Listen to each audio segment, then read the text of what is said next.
Rain hammered against the windshield of the ambulance as I gripped the steering wheel, my knuckles white against the black leather. Another call, another emergency, another chance to be invisible. That's what we were in this city, invisible. The paramedics, the EMTs, the medics who scraped people off the pavement and breathed life back into their lungs. We were the ghosts who appeared when death came knocking, did our job, and faded back into the shadows while others took the credit. My name is Sarah Chen, though most people just called me the medic, or hey you when they needed something. I've been running emergency calls for 6 years in downtown Portland, navigating the maze of one-way streets and construction zones with nothing but adrenaline and caffeine keeping me upright. The badge on my uniform read, Chen, S, but it might as well have been blank for all the recognition it brought. We weren't heroes in the public eye. We were just the people who showed up before the real heroes, the doctors, took over.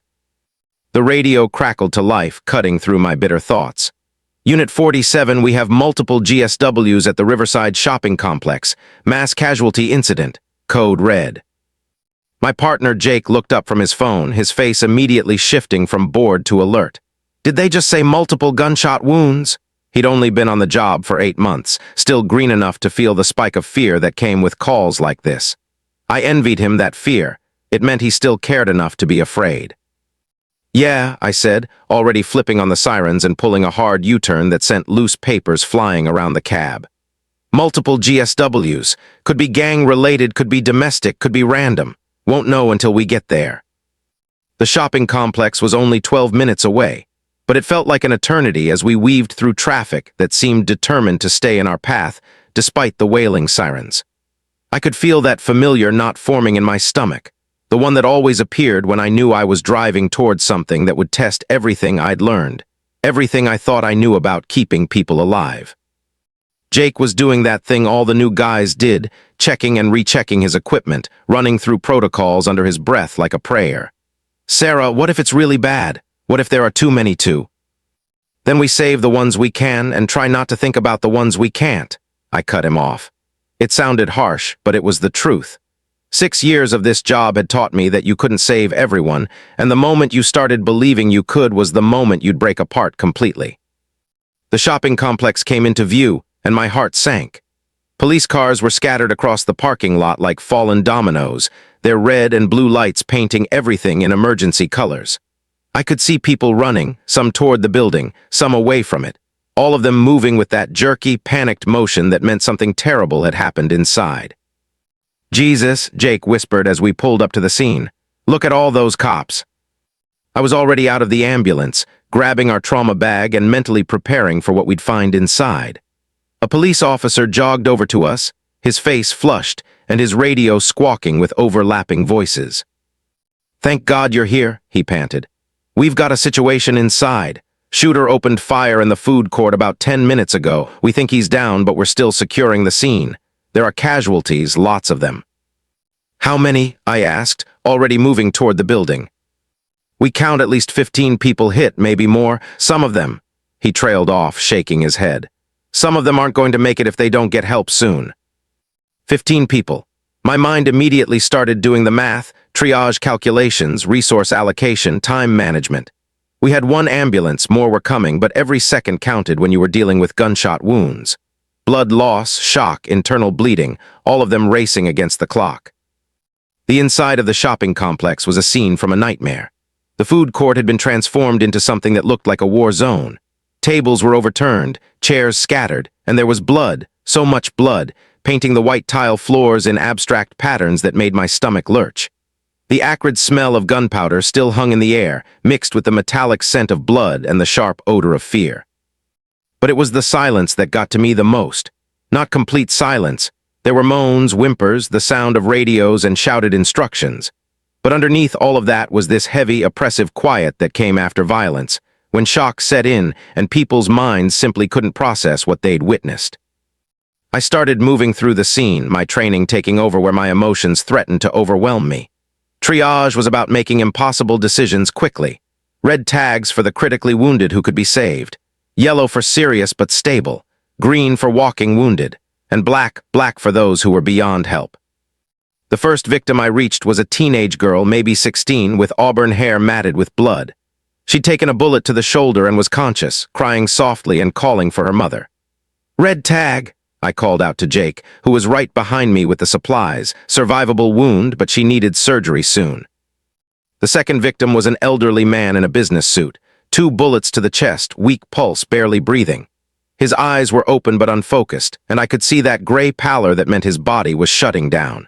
I hesitated for just a moment, my hand hovering over my triage tags. In that moment he looked at me, really looked at me, and somehow managed to mouth the word please. That's when I made the decision that would change everything. Instead of tagging him black and moving on to someone I could definitely save, I called for Jake. Help me get pressure on these wounds. We're not losing this one. Sarah, look at him. He's lost too much blood. We should. We're not losing him, I repeated, applying pressure to the chest wounds while simultaneously checking for exit wounds. The man's breathing was shallow, rapid, but it was still there. Get me 2 large-bore IVs, stat, and prep the defibrillator. What followed was the longest 40 minutes of my career. While other medics and EMTs dealt with the less critical patients, Jake and I worked on that elderly man, whose name I learned later was Robert Martinez, a retired teacher who'd been at the mall buying a birthday present for his granddaughter. We got his bleeding under control, managed to stabilize his blood pressure with fluids and medication, and somehow, impossibly, kept him alive until we could get him to the hospital. But it wasn't just Robert Martinez. As we worked, other victims started looking to us, calling out our names they'd heard the police officers use, names that suddenly seemed important. The teenage girl with the shoulder wound grabbed my arm as we loaded her into an ambulance. You saved Mr. Martinez, she whispered. Everyone saw you save him when the other medics said it was too late. I didn't understand what she meant at the time. I was too focused on the next patient, the next crisis, the next decision between life and death. We worked for hours, processing victim after victim, making decision after decision, until my hands were stained with blood and my uniform was soaked with sweat and other people's pain. When it was finally over, when the last patient had been loaded into an ambulance and transported to the hospital, I found myself sitting on the hood of our unit, staring at the now-empty food court. The crime scene investigators were taking photos, measuring distances, collecting evidence. The blood was already starting to dry on the floor, turning from bright red to dark brown. Jake sat down next to me, both of us too exhausted to speak. We'd been on scene for over 4 hours, and I felt like I'd aged 4 years. How many? He finally asked. 17 people shot, I said quietly. We saved 14 of them, lost 3.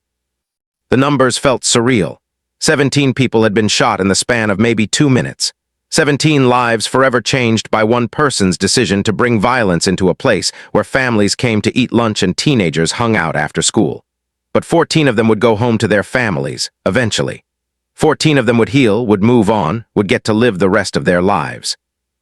Including Robert Martinez, the retired teacher who'd looked at me with eyes full of hope and whispered, please, when everyone else thought he was beyond saving.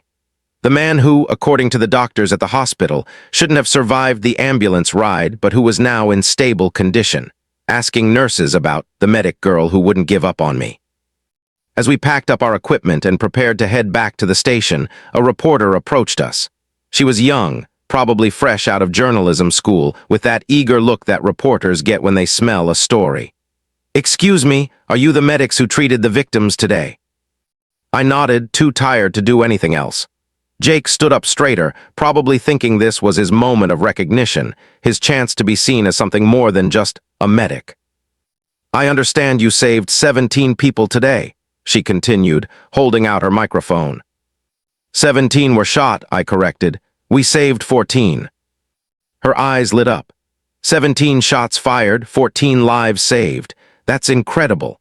And I hear you made some pretty controversial triage decisions, including working on a patient other medics had written off as unsavable. I looked at her for a long moment, suddenly understanding what the teenage girl had meant. People had been watching. People had seen us make those impossible decisions, had seen us fight for lives that others might have given up on. For the first time in 6 years, someone was asking for our names, wanting to know who we were, what we'd done. My name is Sarah Chen, I said finally, and yes, we saved everyone we could save. The reporter scribbled something in her notebook. Sarah Chen, she repeated, the medic who saved 17 lives.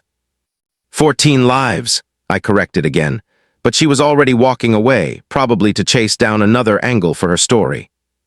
That night, I went home to my small apartment and sat on my couch, still wearing my blood-stained uniform, trying to process what had happened. In a few hours, the story would break. The headlines would read something like "Local Medic Saves 17 Shooting Victims" or "Heroic EMT Refuses to Give Up on Critical Patients." The numbers would get confused, the facts would get twisted, but the core truth would remain. For the first time in my career, people would remember my name. But sitting there in the dark, all I could think about were those 3 people we couldn't save. A young mother who'd been buying clothes for her baby. A college student who'd been studying at one of the food court tables. A security guard who'd tried to stop the shooter and paid for his bravery with his life. They had names too, families who would never see them come home, dreams that would never be fulfilled. The phone started ringing around 11 p.m. News outlets wanting interviews, coworkers calling to congratulate me, supervisors wanting debriefings. I let them all go to voicemail. Tomorrow, I'd deal with the attention, the questions, the sudden transformation from invisible medic to local hero. Tomorrow, I'd have to figure out how to carry the weight of being remembered for something that felt so much like failure. But tonight, I just sat in the dark and thought about Robert Martinez, the retired teacher who'd whispered "please" and trusted me not to give up on him. I thought about the 17 shots that had changed everything, not just for the victims and their families, but for me too. Because sometimes in the space between one heartbeat and the next, between one decision and the next, everything you thought you knew about yourself gets rewritten by circumstances you never could have imagined.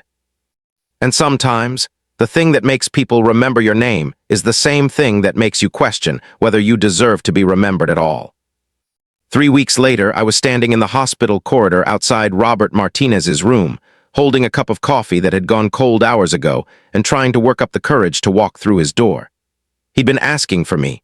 The nurses said he asked every day, wanted to thank the medic who'd saved his life when everyone else had given up on him. But I couldn't bring myself to face him, couldn't look into the eyes of the man whose life I'd saved while knowing I'd failed 3 others. The media attention had been relentless. My face was on the evening news, my name in newspaper headlines, my story shared across social media with captions like "real-life hero" and "the medic who never gives up." The mayor had given me a commendation. The fire department wanted to use me in their recruitment campaign. Suddenly, everyone knew my name, everyone wanted to shake my hand, everyone wanted to tell me how proud they were of my service. But fame, I was learning, was a cruel master. For every person who called me a hero, there was someone else questioning my decisions. Medical professionals debated my triage choices on internet forums. Some called me reckless for spending so much time on Martinez when I could have helped others. Others wondered if I'd played favorites, if unconscious bias had influenced who I'd chosen to save and who I'd let die. The worst part was that some of their criticisms weren't wrong. I'd made judgment calls under pressure, split-second decisions that would be analyzed and second-guessed for months. And in the cold light of retrospection, some of those decisions looked different than they had in the blood-soaked chaos of the food court. "Sarah," a soft voice behind me made me turn. Dr. Amanda Walsh, the trauma surgeon who'd worked on Martinez and several other victims, was walking toward me with a concerned expression. "I've been looking for you. Robert's been asking." "I know," I interrupted. I'm not ready." Dr. Walsh studied my face, and I could see her shifting from colleague to physician, reading the signs of stress and exhaustion that I'd been carrying for weeks. "You know, I've been doing this for 15 years, and I've seen a lot of medics come through those doors. Most of them drop off their patients and disappear. They don't stick around to see what happens next." "Maybe that's smarter," I said, staring at the floor. "Maybe it's easier not to know." "Easier, yes, but not better." She moved to stand beside me, both of us looking through the small window into Martinez's room. He was sitting up in bed, reading a book, looking remarkably healthy for someone who'd been bleeding out on a food court floor 3 weeks ago. "Do you know what he's been telling everyone who will listen?" I shook my head. "He says you looked him in the eyes when everyone else had looked away. He says you saw him as a person worth saving when others saw him as a lost cause. That's not something you get over quickly." "What about the others?" The words came out sharper than I'd intended. "What about Maria Santos, the mother with the 2-year-old? What about David Kim, the college kid? What about Officer Bradley, who died trying to protect people? What do I tell their families about my choices?" Dr. Walsh was quiet for a long moment. When she spoke again, her voice was gentle but firm. "You tell them the truth. You tell them that you saved every person you could save with the resources you had and the time you were given. You tell them that medicine isn't magic and medics aren't gods, and sometimes good people die despite our best efforts. Before I could respond, my phone buzzed with a text message, then another, then another. I glanced at the screen and felt my stomach drop. The messages were from Jake, my partner, and they were all variations of the same devastating news. There had been another shooting. This time at Lincoln High School, multiple casualties, all available units responding. I have to go, I said, already moving toward the elevator. Sarah, wait. But I was already gone, running through the hospital corridors with the same urgency I'd felt that day at the shopping complex, except this time it felt different. This time, I wasn't just responding to an emergency. I was responding to my own reputation, to the weight of being the medic who saved 17 people, to the impossible expectation that I could somehow do it again. The scene at Lincoln High School was eerily similar to the shopping complex, but somehow worse. Maybe it was because these were kids, teenagers who should have been worried about prom dates and college applications, not whether they'd live to see graduation. Or maybe it was because I could feel the eyes of every other first responder on scene watching me, waiting to see if the local hero could work miracles twice. The shooter had barricaded himself in the chemistry lab after opening fire in the main hallway during lunch period. Police were still trying to clear the building, but the casualties had been moved to the gymnasium, where a triage station had been set up.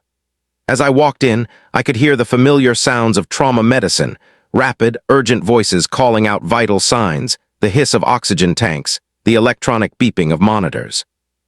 But I also heard something else, my name. That's her, someone whispered. That's Sarah Chen, the one who saved all those people at the mall. Is she going to work on my daughter? Another voice asked. Can she save Tommy like she saved that teacher? The expectations felt like lead weights on my shoulders as I moved through the gymnasium, assessing victims and making triage decisions. But something was wrong. The victims weren't as critical as the ones at the shopping complex had been. Most of them had minor injuries, cuts from glass, bruises from stampeding crowds, a few with more serious wounds but nothing immediately life-threatening. I was working on a sophomore named Marcus who'd taken a bullet to the leg, when I overheard a conversation between two police officers that made my blood run cold. Weird thing about this shooting, one was saying. The kid barely fired any shots. Most of these injuries are from the panic, people trampling each other to get out. How many shots did he fire? The other asked. Maybe 5 or 6. Nothing like the mall shooter who emptied 3 magazines. I looked up from Marcus's leg wound, my hands still applying pressure to control the bleeding, but my mind racing. 5 or 6 shots. Maybe a dozen injuries, most of them minor. This wasn't the same type of mass casualty event at all, but everyone was treating it like it was, expecting me to perform the same kind of miracle I'd apparently performed 3 weeks ago.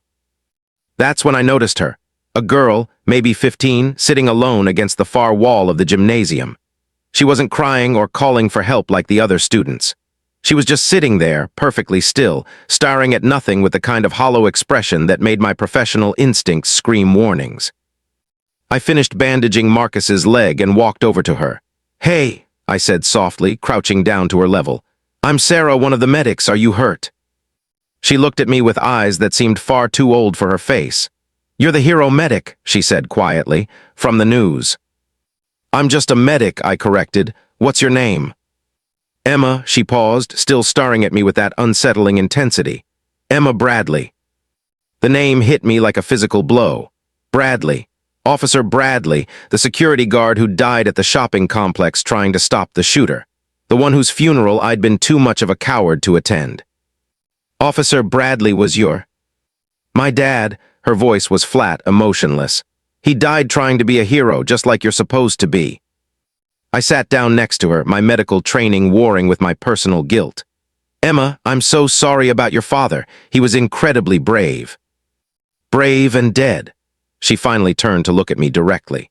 Do you know what it's like having everyone tell you how heroic your dad was while you're trying to figure out how to pay the rent without his income? Do you know what it's like watching someone else get called a hero for saving people when your dad died trying to do the same thing? I didn't have an answer for that. How could I? I'd been so focused on my own guilt about the people I couldn't save that I'd never considered the families of those victims, never thought about what it meant for them to watch me get praised for my failures. I didn't ask to be called a hero, I said finally. Neither did my dad. Emma's voice cracked slightly, the first sign of emotion she'd shown. But that's what everyone calls him now. Hero cop dies trying to stop shooter, like dying makes him more valuable than living would have. Before I could respond, there was a commotion across the gymnasium. A teacher was having some kind of medical emergency, not related to the shooting, but a heart attack brought on by stress and fear. I could see other medics rushing toward him, but something made me stay with Emma. "You should go," she said, nodding toward the emergency. "That's what heroes do, right? Rush toward the emergency." "Sometimes," I said, "but sometimes the most important thing is to stay with someone who needs you to just be present." We sat in silence for several minutes, watching the controlled chaos of the triage operation around us. Finally, Emma spoke again. "I didn't get hurt in the shooting," she said. "I wasn't even here when it happened. I'm a senior, we have off-campus lunch on Fridays. But when I heard it was Lincoln, I came here looking for my boyfriend. Turns out he was fine, hiding in a classroom like everyone else." "Then why are you here?" Emma was quiet for so long I thought she wasn't going to answer. When she finally spoke, her words came out in a rush. "Because I wanted to see you, the hero medic who saved everyone except my dad. I wanted to see what someone looks like when they get to live with saving people instead of losing them." The honesty of it, the raw pain in her voice, made me feel like I'd been punched in the chest. Here was a 15-year-old girl who'd lost her father, who'd come to a shooting scene just to confront the medic who'd become famous for saving lives, while her own father died unnamed and largely forgotten. "Your father saved people too," I said. "I read the report. He evacuated at least a dozen people from the food court before the shooter." "Before the shooter killed him," Emma finished. "I know. I've read the report too. 17 shots fired, 14 people saved by Sarah Chen, 3 people killed including Officer Daniel Bradley who died in the line of duty." She recited it like she'd memorized it, which she probably had. "Do you know how many news stories mentioned my dad's name?" I shook my head. 3 out of dozens. Most of them just called him a security guard or an off-duty police officer. But your name was in every single headline. The weight of her words settled over me like a blanket of lead. She was right. In all the media attention, in all the interviews and commendations, I'd never once insisted that they mention the people who died, never demanded that Officer Bradley's heroism be recognized alongside my own medical interventions. "I should have said something," I admitted. "I should have made sure people knew about your father." "Why didn't you?" It was a fair question, and it deserved an honest answer. Because I was too focused on my own guilt to think about anyone else's pain. Because I was so busy feeling bad about the people I couldn't save that I forgot to honor the people who died trying to save others. Emma nodded, as if this was the answer she'd been expecting. "My mom says I should be proud of my dad, that he died a hero. But it's hard to feel proud when everyone's forgotten about him already." "What if we changed that?" The words came out before I'd fully formed the thought. "What if we made sure people remembered?" "What do you mean?" I pulled out my phone and opened the contact for Rebecca Martinez, the reporter who'd interviewed me after the shooting. "I mean, what if we told the real story? What if we made sure that the next news story about the shopping complex shooting included your father's name and what he did?" For the first time since I'd met her, Emma's expression shifted from hollow to hopeful. "You'd do that, even though it might make you look less heroic." "Emma, I was never the hero of that story.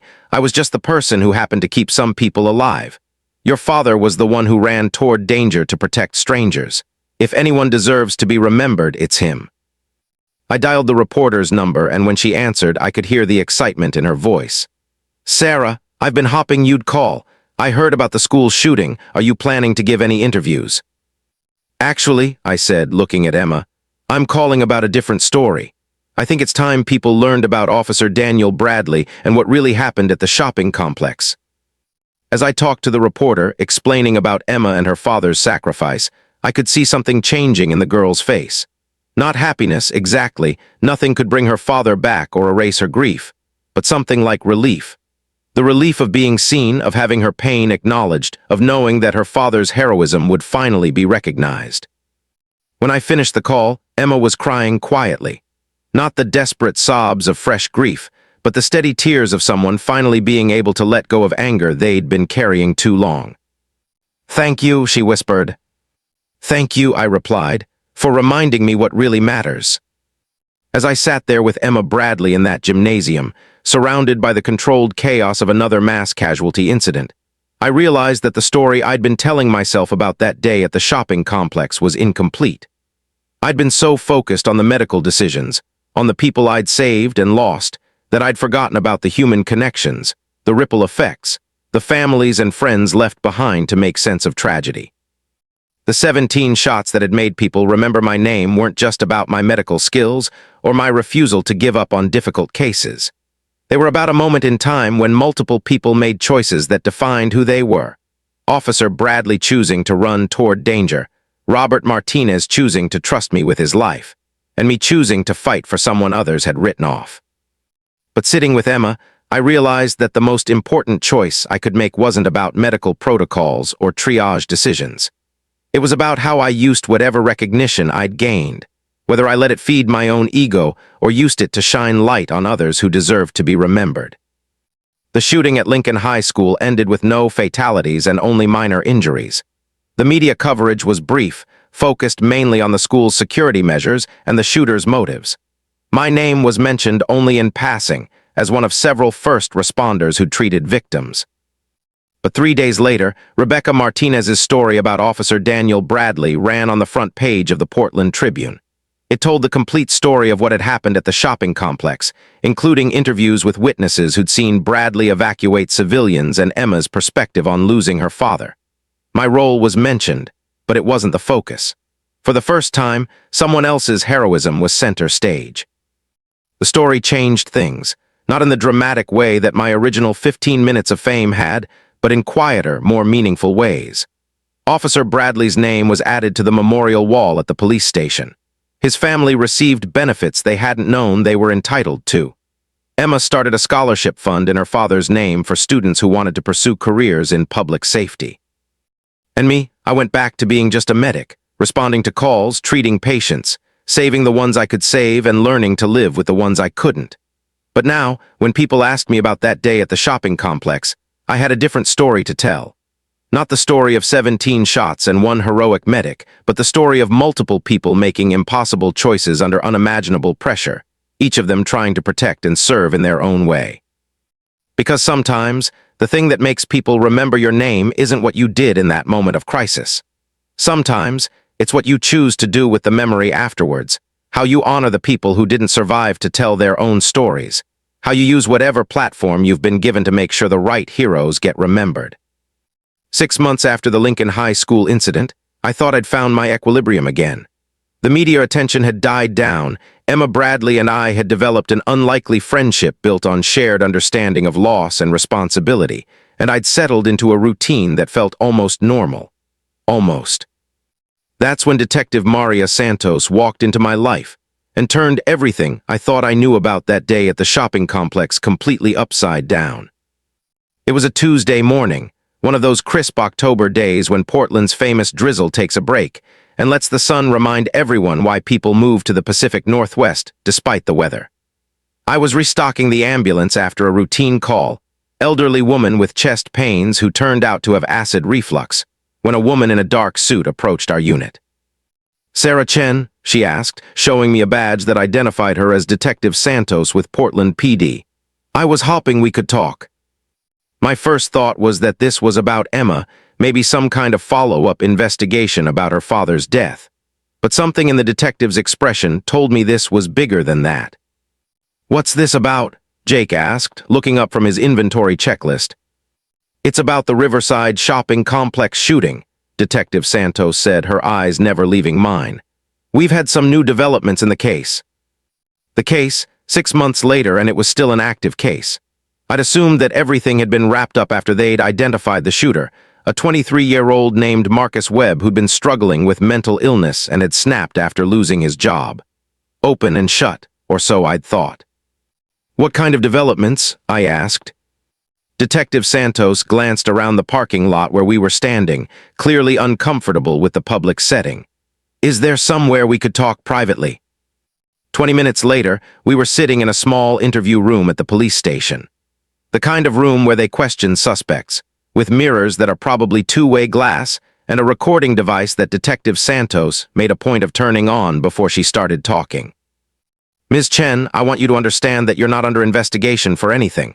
You're here as a witness, and everything you did that day has been reviewed and cleared by multiple medical review boards. She paused, shuffling through a thick file folder. But we've uncovered some information that raises questions about the shooting itself, and your unique perspective might help us understand what really happened. I don't understand. Marcus Webb was the shooter. He's dead. What more is there to understand? Detective Santos pulled out a photograph and slid it across the table. It was a crime scene photo of the food court, taken from an angle I'd never seen before. But what caught my attention wasn't the overturned tables or the blood stains. It was a timestamp in the corner that read 12:47 p.m. Do you remember what time you arrived on scene that day? She asked. I thought back, trying to reconstruct the timeline. We got the call at 12:43, arrived on scene around 12:55, maybe 1:00. The shooting started at 12:41, Detective Santos said.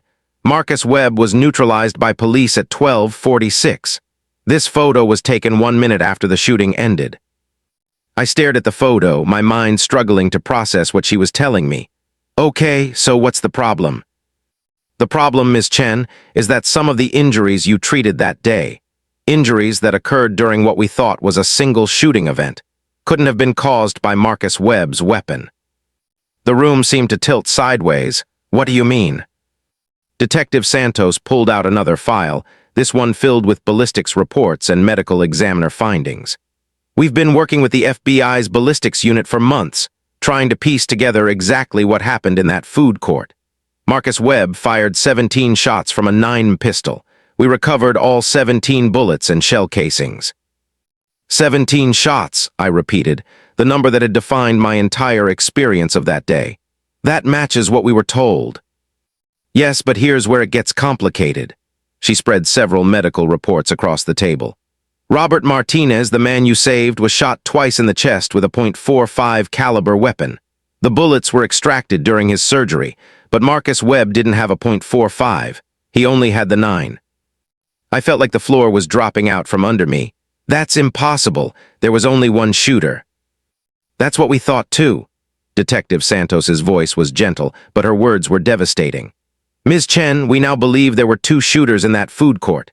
Marcus Webb, who fired 17 shots from his 9 and caused most of the casualties. And someone else, someone who fired at least 3 shots from a .45 caliber weapon. 3 shots, I whispered, thinking of the 3 people who died. Exactly. Officer Daniel Bradley was killed by a .45 caliber bullet to the head. Maria Santos, no relation to me, was killed by a .45 caliber bullet to the heart. And David Kim was killed by a .45 caliber bullet to the chest. The same caliber that nearly killed Robert Martinez. The room was spinning now, and I gripped the edge of the table to keep myself steady. Everything I thought I knew about that day was crumbling. But who was the second shooter? That's what we're trying to figure out, and that's why we need your help. Detective Santos leaned forward, her expression intense. You spent more time at that scene than anyone except the police officers who secured it. You interacted with victims, witnesses, maybe even the second shooter. You might have seen something without realizing it. I closed my eyes, trying to force my mind back to that chaotic afternoon. The blood, the screaming, the impossible decisions. But now I was looking for something different, some detail I'd missed, some person who didn't belong. I need you to walk me through every person you encountered that day, Detective Santos continued. Every victim, every bystander, every police officer, every other first responder. Someone at that scene wasn't who they appeared to be. The next 3 hours were among the most difficult of my life. Detective Santos had me reconstruct every moment of my time at the shopping complex, every face I'd seen, every conversation I'd had. She showed me dozens of photographs, police reports, witness statements, all while I tried to overlay my memories with this new, terrifying possibility. But it was when she showed me the security footage that everything clicked into place. The video was from a camera positioned near the entrance to the food court, with a timestamp showing 12:44 p.m. In the grainy black and white footage, I could see people running, screaming, diving for cover. And there, moving against the flow of panicking civilians, was a figure in what looked like a police uniform. "Do you recognize this person?" Detective Santos asked. I squinted at the screen. The figure was tall, wearing what appeared to be a police tactical vest, moving with purpose through the chaos. But something about the way he moved, the way he held himself, seemed wrong. "I'm not sure," I said. "There were so many police officers there." "Look at the timestamp. This is 3 minutes after the shooting started, 1 minute before Marcus Webb was killed. But here's the interesting part.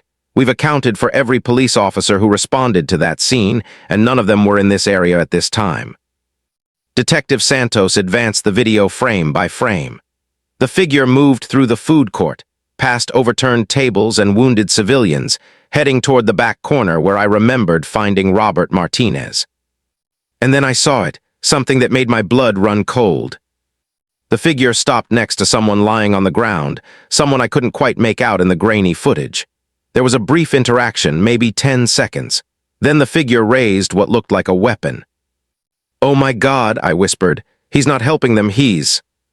"Finishing what Marcus Webb started," Detective Santos confirmed grimly.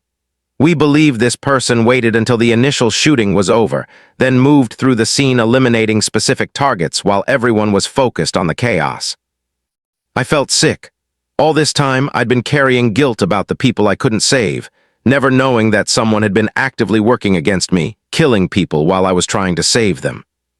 "But why?" I asked. "Why would someone do that?" "We're still working on motive, but we think Marcus Webb wasn't acting alone. We think he was either coached or directed by someone with a specific agenda, someone who had particular people they wanted dead." Detective Santos pulled out 3 photographs: Officer Daniel Bradley, Maria Santos, and David Kim. "What we need to figure out is what connected these 3 people, why someone wanted them specifically eliminated." I stared at the photos, trying to find some connection. A police officer, a young mother, and a college student. What could they possibly have in common that would make someone want them dead? "Had you ever seen any of these people before that day?" Detective Santos asked. I shook my head. "Not that I remember, though." I paused, a fragment of memory surfacing. "Officer Bradley wasn't in uniform that day. He was working security for the mall, but he was wearing civilian clothes. How would someone have known he was a police officer?" "Good question. What about Maria Santos? Did you interact with her at all?" "Briefly, she was..." I closed my eyes, forcing myself to remember. "She was conscious when I first reached her. She said something, but I was focused on her injuries. I didn't really process what she was saying." "Do you remember anything? Anything at all?" I tried to push past the medical details, the pressure of triage, the chaos of the scene. Maria Santos had been shot in the chest, bleeding heavily. She'd grabbed my arm as I was trying to assess her wounds, pulled me close, whispered something. "She said something about a list," I said suddenly. "She said check the list or find the list." I thought she was delirious from blood loss. Detective Santos sat up straighter. "A list? Did she say anything else?" "She said..." I struggled to remember the exact words. "She said he knows about the list, and then something about David. I assumed she was talking about someone she knew, maybe a boyfriend or husband." "David Kim," Detective Santos said grimly. "The college student who was killed. We think she was trying to warn someone about David Kim." The pieces were starting to form a picture, but it was a picture I didn't want to see. "Detective, are you telling me that this wasn't a random mass shooting? That someone orchestrated this to kill specific people?" "That's exactly what I'm telling you. Marcus Webb was mentally ill, unstable, easy to manipulate. But someone pointed him toward that food court on that specific day, knowing that these 3 people would be there. I felt like I was going to be sick. How could someone know they'd be there? "That's what we're trying to figure out, but Ms. Chen, there's something else." Detective Santos's voice became even more serious. "We think the second shooter is still out there, and we think he might view you as a loose end." "What do you mean?" "You saved Robert Martinez when you weren't supposed to. Martinez was supposed to die that day, just like the other 3. But you kept him alive, and now he's a witness who might know something about why he was targeted." The room felt like it was closing in around me. "You think I'm in danger?" "I think anyone connected to that shooting who might have information about the second shooter is in danger. Martinez has been in protective custody since last week, though we haven't told him why. We've been monitoring Emma Bradley as well." "Emma, why Emma's?" because her father wasn't supposed to be working security that day. He'd switched shifts with another officer at the last minute. We think he was killed because he was in the wrong place at the wrong time, potentially interfering with the second shooter's plan. Everything I thought I understood about that day was dissolving. The random act of violence I'd responded to was actually a carefully planned assassination disguised as a mass shooting. The people I'd tried to save weren't random victims. They were specific targets. And somehow, without knowing it, I'd stumbled into the middle of a conspiracy that was still active. "What do you need from me?" I asked. "We need you to help us figure out who the second shooter is, and we need you to help us understand why these people were targeted." Detective Santos gathered up the photographs. "But Ms. Chen, I need you to understand something.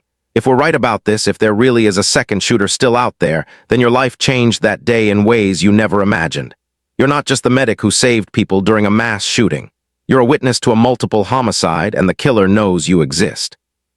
As I left the police station that afternoon, my mind was reeling with implications I was only beginning to understand. The 17 shots that had made people remember my name weren't just about medical heroism or split-second decisions under pressure. They were about stumbling into something much darker, something that had been carefully planned and executed while I was focused on trying to keep people alive. The story I'd been telling myself about that day, about triage decisions and medical protocols, and the weight of being called a hero, was just the surface layer of something much more complex and dangerous. Somewhere out there was a person who had used a mass shooting as cover for assassination, who had killed 3 people while everyone was distracted by the chaos, who might still be targeting anyone who could expose what really happened. And now I had to figure out not just how to live with the people I couldn't save, but how to stay alive long enough to help catch the person who'd made sure I couldn't save them. The 17 shots that had defined my career were about to define my survival. 2 weeks after my meeting with Detective Santos, I was living a life I never could have imagined. Every shadow seemed threatening, every unexpected phone call made my heart race, and I found myself checking over my shoulder so often that Jake had started asking if I was developing some kind of nervous condition. The truth was, I was developing a condition, the condition of knowing that somewhere out there was a killer who might view me as a loose end that needed to be tied up permanently. But it was Emma Bradley who provided the breakthrough we needed, and it came in the most unexpected way possible. I was sitting in my apartment on a Thursday evening, going through the files Detective Santos had given me, copies of witness statements, ballistics reports, anything that might help me remember some detail I'd missed, when my phone rang. Emma's name appeared on the screen, and I answered immediately. "Sarah," her voice was shaking, barely above a whisper, "I think someone's been in my house." I was already grabbing my keys before she finished the sentence. "Where are you now?" "I'm at the coffee shop down the street from my house. I came home from work and something felt wrong. Little things, you know, a book that was in a different position, papers that had been moved. My mom's jewelry box was opened, but nothing was missing." "Did you call the police?" "I called Detective Santos first. She's on her way, but she said I should call you too. She said you'd understand why this matters." 20 minutes later, I was sitting across from Emma in a corner booth at Grind Coffee, watching her hands shake as she wrapped them around a mug of tea she wasn't drinking. Detective Santos arrived shortly after, looking grim. "We swept the house," she said, sliding into the booth next to Emma. No signs of forced entry, but Emma's right, someone was definitely inside. They were careful, professional, but they left traces. "What were they looking for?" I asked. "That's what we need to figure out." Detective Santos pulled out a small evidence bag containing what looked like a USB drive. "We found this hidden in Emma's bedroom, taped under her desk drawer. It wasn't there when we searched the house after her father's death." Emma stared at the USB drive like it was a bomb. "I've never seen that before in my life." "We think your father hid it there," Detective Santos said gently. "And we think that's what the second shooter was looking for when he searched your house today." "My dad hid something in my room," Emma's voice cracked. "Why would he do that?" "Because he knew he was in danger," Detective Santos said, "and he wanted to make sure someone would find evidence of what he'd discovered." We moved to the police station, where Detective Santos connected the USB drive to a computer in a secure room. What we found on it changed everything we thought we knew about the shooting, about Officer Bradley's death, and about why I'd become a target. The drive contained hundreds of files, Emails, documents, financial records, photographs. Officer Bradley had been conducting his own investigation into what appeared to be a major corruption scandal involving city contracts, police department procurement, and a network of people who'd been systematically defrauding the city for years. "Your father wasn't just a patrol officer," Detective Santos explained to Emma as we scrolled through the files. "He was working with internal affairs on a corruption investigation, a very quiet, very sensitive investigation into people in positions of power." "Who?" Emma asked, though I could see in her eyes that she already suspected this was bigger than any of us had imagined. Detective Santos opened a folder labeled subjects, and my blood ran cold. The first document was a list of names, and I recognized several of them immediately: city council members, police administrators, the fire chief, even the mayor's chief of staff. But it was the photograph attached to one of the files that made me gasp. It was Assistant Fire Chief Robert Crawford, the man who'd given me my commendation after the shopping complex shooting. The same man who'd been at the scene that day, coordinating the emergency response. "Crawford," I whispered. "He was there, he was at the shopping complex." Detective Santos nodded grimly. Robert Crawford had access to police communications, fire department resources, and emergency response protocols. He would have known exactly when and how first responders would arrive at the scene.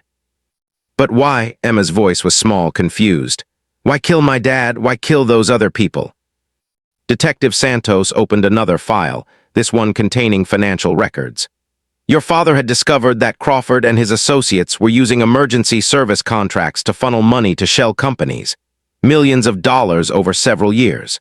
They were billing the city for equipment that never existed, services that were never provided, training programs that never happened."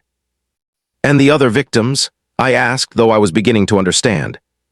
Maria Santos worked in the city procurement office. She'd started asking questions about some of the contracts. David Kim was a journalism student who'd been working on a story about city corruption for his senior thesis. He'd actually reached out to Officer Bradley just days before the shooting. The picture was becoming clear, and it was uglier than I'd imagined. So Crawford orchestrated the shooting to eliminate witnesses. "We think Crawford recruited Marcus Webb, probably through the mental health services Webb had been receiving. Crawford would have had access to those records through the fire department's crisis intervention program. He found someone vulnerable, someone he could manipulate, and pointed him toward that food court on a day when all three of his targets would be there."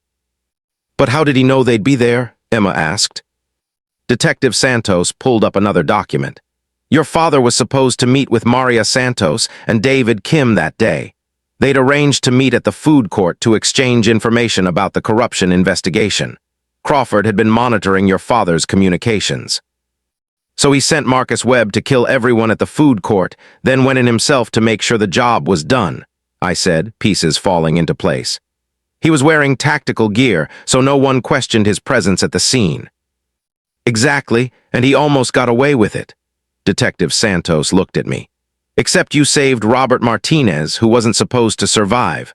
Martinez had seen Crawford talking to Marcus Webb earlier that day, but he was supposed to die before he could tell anyone." I thought about Robert Martinez, the retired teacher who'd looked at me with hope in his eyes and whispered, "Please." He'd been targeted for death simply because he'd witnessed something he didn't even understand was important. "There's more," Detective Santos continued. She opened a final file, and I saw my own face staring back at me from what looked like a surveillance photograph. "We found these on Crawford's computer when we arrested him this morning." "You arrested him?" Emma and I said simultaneously. 2 hours ago, we'd gathered enough evidence from your father's files to get a warrant." She spread out several photographs, images of me going to work, leaving my apartment, sitting in coffee shops. "He's been watching you since the day of the shooting, trying to figure out how much you knew and whether you posed a threat." I stared at the photographs, feeling violated and terrified. "How long?" "Months, ever since you became famous as the hero medic. He couldn't eliminate you publicly without raising suspicions, so he was waiting for the right opportunity." "What kind of opportunity?" Emma asked. Detective Santos's expression was grim. "We found plans in his files. He was going to arrange another incident, a medical emergency where you'd be the responding paramedic and where you'd tragically become a victim yourself. He had it all planned out." The room felt like it was spinning. All those months of media attention, of being called a hero, of struggling with survivor's guilt, and the whole time someone had been planning my death. "Is it over?" I asked. "With Crawford in custody, is it over?" "Crawford's talking. He's given us the names of everyone involved in the corruption scheme. We're making arrests across the city, police officers, city officials, contractors. It's the biggest corruption scandal in Portland's history." Emma was crying quietly, and I reached across the table to take her hand. "Your father exposed all of this. He saved a lot of people even after he died." "He saved you too," Detective Santos added. "If we hadn't found his files, Crawford would have eventually found a way to eliminate you. Your father's investigation is what kept you alive." Over the next few days, the story exploded across local and national news. "Fire chief orchestrated mass shooting to cover up corruption scandal," read the headlines. The real story of what had happened at the Riverside shopping complex finally came to light, not a random act of violence, but a carefully planned assassination disguised as a mass shooting. Robert Martinez came forward with his testimony about seeing Crawford with Marcus Webb. Emma Bradley was hailed as the daughter whose courage in reporting the break-in had helped expose her father's killers. And me? I found myself in the spotlight again, but this time for different reasons. "Local medic unknowingly foils assassination plot" was how most of the headlines read it, but that wasn't how I saw it. A week after Crawford's arrest, I was standing at Officer Daniel Bradley's grave with Emma, placing flowers on the headstone that now bore the inscription, "Hero, Father, Truth Seeker." The cemetery was quiet except for the sound of wind through the trees and the distant hum of traffic from the city below. "Do you think he knew?" Emma asked quietly. "Do you think he knew how dangerous it was, what he was investigating?" I thought about the USB drive hidden in her bedroom, about a father who'd been brave enough to keep digging even when he knew he was putting himself at risk. "I think he knew, and I think he did it anyway because he believed the truth was worth the risk." "Just like you," Emma said. "When you refused to give up on Mr. Martinez, you didn't know you were saving a key witness. You just knew he was worth saving." We stood in comfortable silence for a while, two people who'd been forever changed by 17 shots fired on a Tuesday afternoon 6 months ago. 17 shots that had started as someone's attempt to cover up corruption and murder, but had ended up exposing the truth instead. "I've been thinking about something," Emma said eventually, "about heroes and how people remember them." "What about them?" "My dad spent months investigating corruption, risking his life to expose people who were stealing from the city. But people will probably remember him as the cop who died in a mass shooting, not as the investigator who brought down a criminal conspiracy." "Does that bother you?" Emma considered this. "It used to, but now I think maybe it doesn't matter how people remember the story as long as the right thing happens in the end. My dad wanted justice and he got it. The fact that it took months and came through other people doesn't make it less his victory." I thought about this as we walked back to our cars. The 17 shots that had made people remember my name had become something much more complicated than I'd ever imagined. They weren't just about medical heroism or split-second decisions under pressure. They were about the interconnected ways that people's lives touch each other, how one person's courage can echo through time and space to save someone they'll never meet. Officer Bradley's investigation had saved my life months before I even knew I was in danger. My refusal to give up on Robert Martinez had preserved the key witness who could testify to what he'd seen. Emma's courage in reporting the break-in had provided the final piece of evidence needed to make the arrests. Maria Santos's dying words about the list had pointed us toward the truth. Even David Kim's journalism project had been part of the chain of events that led to justice. The real story of those 17 shots wasn't about any one person being a hero.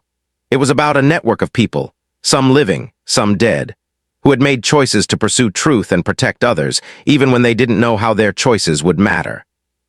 3 months later, I received an invitation that surprised me. The city was establishing the Daniel Bradley Memorial Award for Public Service, to be given annually to someone who showed exceptional courage in pursuing truth and justice. Emma had specifically requested that I be the first recipient. "I don't deserve this," I told her when she called to tell me about the award. "Your father is the one who exposed the conspiracy. I just did my job." "That's exactly why you deserve it," she replied. Because you did your job when it mattered most without knowing how much it would matter, just like my dad did. The award ceremony was held in the same hotel ballroom where I'd received my commendation from Assistant Fire Chief Crawford, the man who was now serving a life sentence for conspiracy to commit murder. But this time, the ceremony felt different. This time, it wasn't about celebrating one person's heroism, but about recognizing how many people had played a part in bringing truth to light.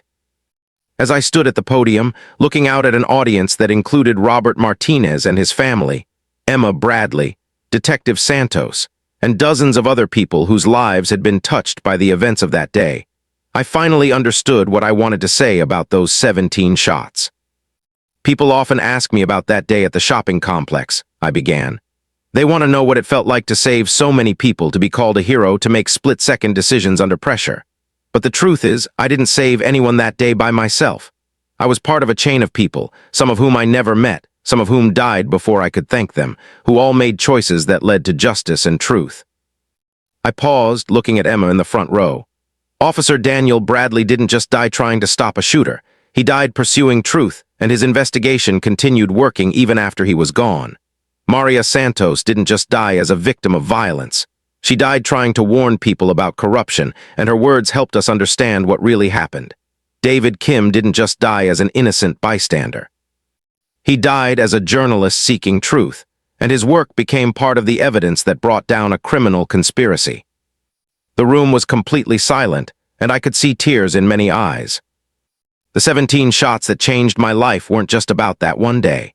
They were about the ripple effects of courage, the way one person's bravery can echo through time to save people they'll never meet. Officer Bradley's investigation saved my life months before I knew I was in danger. My medical treatment saved a witness who could testify to the truth. Emma's courage in reporting suspicious activity provided the final evidence needed for justice. I looked out at the audience, at all these people whose lives had been woven together by tragedy and triumph, by loss and hope. So when people ask me about being a hero, I tell them that heroism isn't about one person making perfect decisions under pressure. It's about ordinary people making the choice to do what's right, even when they can't see how their actions will matter, even when they won't be around to see the consequences. It's about building a world where truth matters more than comfort, where justice matters more than convenience, where other people's lives matter more than our own safety. As I finished my speech and accepted the award, a simple plaque with Officer Bradley's name and the words truth, justice, courage, I realized that the 17 shots that had made people remember my name had taught me something I never expected to learn. Sometimes the most important heroism is invisible, happening in small moments and quiet choices that only reveal their significance much later. Sometimes the people who save lives never get to see the lives they've saved. And sometimes, the thing that makes people remember your name isn't what you did in a moment of crisis, but what you choose to do with the rest of your life once the crisis is over. The 17 shots that defined my career had become 17 opportunities to understand that we're all connected, all part of each other's stories, all responsible for the kind of world we leave behind. And maybe that's the only kind of heroism that really matters, the kind that keeps working long after the headlines fade, the kind that echoes through other people's choices, the kind that builds something better out of something terrible. Officer Daniel Bradley never got to see the criminal conspiracy he'd investigated brought to justice. But his courage had traveled through time and space, through his daughter's bravery and my medical training and a flash drive hidden under a teenage girl's desk, to make sure the truth finally came to light. That's the real story of those 17 shots. Not the story of one medic saving people, but the story of how courage multiplies, how truth persists, and how ordinary people doing their jobs can sometimes change the world in ways they never imagined. And maybe that's enough to be remembered for.